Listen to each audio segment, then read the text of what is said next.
ఈరోజు ఉదయం నుంచి ఏం జరిగిందో నేను ఆల్రెడీ చెప్పడం జరిగింది, మీడియాలో చెప్పాను ఆల్రెడీ, మళ్ళీ చెప్తున్నాను. ఈరోజు ఉదయం యాక్సిడెంట్ అయిందని ఫస్ట్ మాకు సమాచారం వచ్చింది. అక్కడికి వెళ్ళి చూసిన తర్వాత ఆ ప్లేస్ యాక్సిడెంట్ అయినట్టుగా లేదు. నేరుగా నేను పరిశీలించాను ప్లేస్కి వెళ్ళి. అక్కడ ప్రవీణ్ గారికి యాక్సిడెంట్ అయినట్టుగా ఎట్టి పరిస్థితుల్లో లేదు. ఆ బండికి ఆయన ఏదైతే ఇన్ఫీల్డ్ బైక్ వాడుతున్నారో, రాయల్ ఎన్ఫీల్డ్, ఆ బైక్కి ఒక స్క్రాచ్ కూడా లేదు.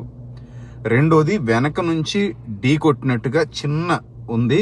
అది కూడా ఎవరు ఢీ కొట్టకుండా ఆయనంతటా ఆయనే జారి పడిపోయారని చెప్పడం, అది కూడా అబద్ధం అనిపిస్తుంది. ఎందుకంటే జారి పడిపోతే స్కిడ్ అయిపోవాలి, ఆ రోడ్ అంతా దేకేసినట్టు ఉండాలి, కనీసం టైర్ మార్క్స్ అయినా పడాలి, ఆ పక్కన ఉన్నటువంటి చిన్న చిన్న రాళ్ళు ఏవైనా చెదిరిపోవాలి.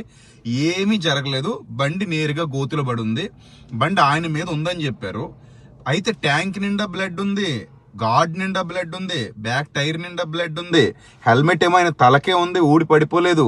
హెల్మెట్ లోపల బ్లడ్ ఉంది, తల వెనక భాగంలో దెబ్బ తగిలినట్టుగా మరి బ్లడ్ అంతా కనబడుతుంది. ఏం జరిగిందో తెలియదు. ఫ్రంట్ అయితే మాత్రం మొత్తం అంతా చాలా దారుణంగా ఉంది. ఎవరో కట్ చేసినట్టుగా లేదా రాడ్తో కొట్టినట్టుగా బుగ్గ పక్కకు పోయి చూడడానికే చాలా భయంకరంగా బాధాకరంగా అనిపించింది. సో ఆ ప్లేస్కి వెళ్ళిన వాళ్ళు ఎవరు కూడా అక్కడ యాక్సిడెంట్ జరిగిందంటే ఖచ్చితంగా నమ్మరు. యాక్సిడెంట్ అంత వేగంగా వెళ్ళిపోవడానికి ఆయన ఏం యువకుడు కాదు. ఆయన ఒక పెద్ద వ్యక్తి, జ్ఞానం కలిగిన వ్యక్తి, వివేకం కలిగిన వ్యక్తి. అంత ర్యాష్గా బైక్ డ్రైవ్ చేసేటువంటి వ్యక్తి కాదు. ఆల్రెడీ కొవ్వూరు టోల్ గేట్ దగ్గర సీసీ ఫుటేజ్ ఇచ్చారు. ఆ సీసీ ఫుటేజ్లో చాలా స్లోగా నెట్టుకుంటూ వెళ్తున్నాడు ఆయన బండిని. అక్కడ నుంచి ఆ యాక్సిడెంట్ జరిగిన ప్లేస్కి రావడానికి నడుచుకుంటూ వస్తే 10 నిమిషాల్లో రావచ్చు, బైక్ మీద వస్తే 2 లేదా 3 నిమిషాల్లో లేదా 5 నిమిషాల్లో రావచ్చు. అంత తొందరగా రాగలిగే ఆ ప్రాంతానికి ఉదయం ఎలా చేరుకున్నాడు? ఒకవేళ రాత్రే 11 గంటలకు ఆయన చనిపోయి ఉంటే, 11 దాటిన తర్వాత వెంటనే చనిపోయి ఉంటే పొద్దునికి బాడీ డీకంపోజ్ అయిపోవాలి కదా. పొద్దునకి ఎందుకు బ్లడ్ ఇంకా ఫ్రెష్గా ఉంది? మరి వీటికి సమాధానాలు చెప్పాలి. దయచేసి న్యాయంగా పంచనామా జరిపించి పోస్ట్ మార్టం చేసి ఆ సీసీటీవీ ఫుటేజ్ మొత్తం తీసుకొచ్చి, ముఖ్యంగా నేను ప్రభుత్వాన్ని డిమాండ్ చేసేది ఏంటంటే, ఆయన మొబైల్ నెట్వర్క్ని ట్రేస్ చేయండి. ఆయన 11 గంటలకి ఆ సీసీటీవీ ఫుటేజ్లో 11 గంటలకి ఆయన దాటుతున్నట్టుగా మీకు ఆ టోల్ గేట్ దాటుతున్నట్టుగా చూపిస్తున్నారు కదా. ఆ తర్వాత నుంచి ఆయన ఎక్కడికి వెళ్ళారు, ఎంతసేపు ఉన్నారు అక్కడ? దయచేసి ఫోన్ హ్యాండ్ ఓవర్ చేసుకున్నామని చెప్పారు నాతో గౌడ్ గారు, సార్. దయచేసి ట్రేస్ చేస్తే ఆయన ఎక్కడున్నారు, ఏంటి, మధ్యలో ఎవరైనా ట్రాప్ చేశారా, తీసుకెళ్లారా అని తెలుస్తుంది. రెండోది, ఆయన ఒంటి మీద నాకు నల్లగా బురద అంటుకున్నట్టుగా కనబడింది ఆయన బాడీ మీద నాకు. మరి అది ఏంటో అర్థం కాలేదు. అక్కడ చూస్తేనేమో పొడిగా ఉంది నేలంతా కూడా.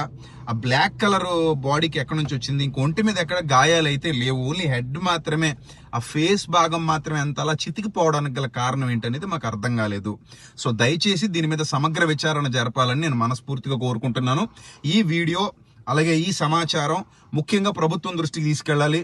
పవన్ కళ్యాణ్ గారు, చంద్రబాబు నాయుడు గారు, కూటమి ప్రభుత్వం దీని మీద స్పందించాలి, సమగ్ర విచారణ జరిపించి మాకు న్యాయం చేయాలని కోరుతున్నాం. ఎందుకంటే ఈ మధ్య క్రైస్తవుల మీద దాడులు జరగడం కానివ్వండి, రాధా మనోహర్ దాస్ లాంటి వ్యక్తులు నేరుగా యేసుక్రీస్తు గురించి, బైబిల్ గురించి దూషణ మాటలు మాట్లాడడం కానివ్వండి, లేకపోతే వాళ్ళని కొట్టండి చంపండి అన్నట్టుగా ఇతరులని రెచ్చగొట్టే విధంగా మాట్లాడడం కానివ్వండి, ఇవన్నీ పబ్లిక్ లో జరుగుతున్నాయి. కానీ నిమ్మకు నీరెత్తినట్టుగా ప్రభుత్వాలు ఏం పట్టించుకోకుండా అలాంటి వాళ్ళని రోడ్ల మీద వదిలేస్తున్నారు.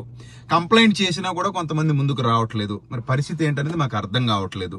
దయచేసి దీని మీద సమగ్ర విచారణ జరిపించి, సమగ్ర దర్యాప్తు జరిపించి, అనుమానాస్పదంగా మృతి చెందాడని మేము భావిస్తున్నాం. అది యాక్సిడెంట్ కాదు అని మేము అనుకుంటున్నాం.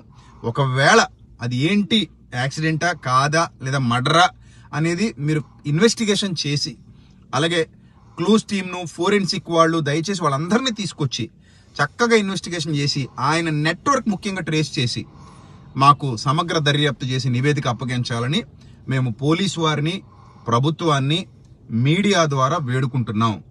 ఆయన చాలా గొప్ప వక్త, అలాగే ఆయన చాలా గొప్ప